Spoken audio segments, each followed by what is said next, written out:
I had when the president was here in October, I went out to meet him at the airport, and we were riding back in. He was asking about the coming campaign, and I told him I really like campaigning, which I know when candidates normally say that they're lying, but I like the business of being out and talking to people and visiting with people. I told him there are two things I don't like about it. In fact, I hate about it. One is the raising of the money, and the other is the bragging. And he looked me square in the eye and he said, "Deval," he said, "get over it."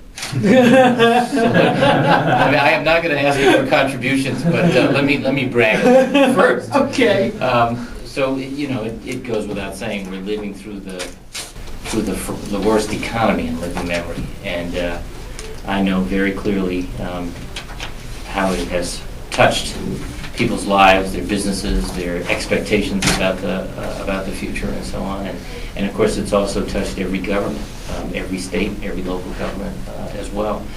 We've been managing through this crisis. We have now delivered 3 budgets that were responsible, balanced, and on time, which is not something many other states can say. And while other states have had their bond ratings downgraded and so on, ours have been affirmed at AA by all 3 rating agencies, expressly citing our management of this budget through the crisis, which is important for reasons I will get to, but also I think also as an affirmation by others that we are holding it together and moving forward.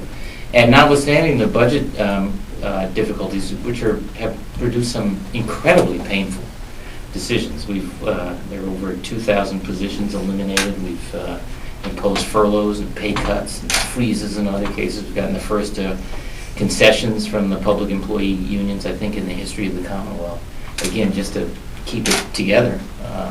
We have, meanwhile, continued to govern. We are first in the nation in student achievement. We're first in the nation, and by the way, first in the world in science. You should know that our 8th graders are. We had to declare ourselves a nation in order to be measured on TIMSS. That was kind of fun for the afternoon it lasted. We're first in the nation in healthcare coverage for our residents, first in the nation in clean and alternative energy policy. By the way, I just was up at Miriant. Have you been up there? Do you know about this company? No, tell us a little why you're in town. Terrific company. And there is a, we've been focusing on clean tech. We've been focusing on life sciences.